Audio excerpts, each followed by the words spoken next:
Sunscreen वापरताना तुमचाही चेहरा तेलकट किंवा काळपट होतो का? यावर काही गोष्टी विचारात घेतल्यास तुम्हाला सनस्क्रीन निवडता येईल आणि तुमचा चेहरा खराब होणार नाही. चला तर मग सनस्क्रीन खरेदी करताना आणि वापरताना कोणत्या टिप्स लक्षात घ्यायला हव्यात हे पाहूया.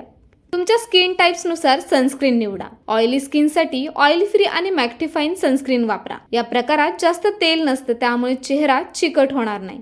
ड्राय स्किनसाठी हायड्रेटिंग आणि मॉइश्चरायझिंग सनस्क्रीन निवडा.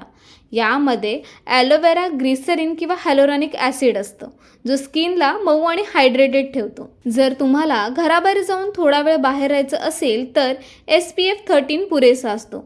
जर तुमचं बाहेर जाणं जास्त वेळ होत असेल तर SPF 15 किंवा त्यापेक्षा जास्त निवडा. चेहऱ्यावर सनस्क्रीन जास्त प्रमाणात लावा. कमी प्रमाणात सनस्क्रीन लावल्यास ते पुरेसे संरक्षण देत नाही. जर तुमचा चेहरा तेलकट होत असेल तर पावडर सनस्क्रीन वापरा. यामुळे ओलावा कमी होतो आणि चेहरा ताजेतवाना दिसतो. सनस्क्रीन 2-3 तासाने पुन्हा लावणं, कारण त्याचा प्रभाव कमी होतो.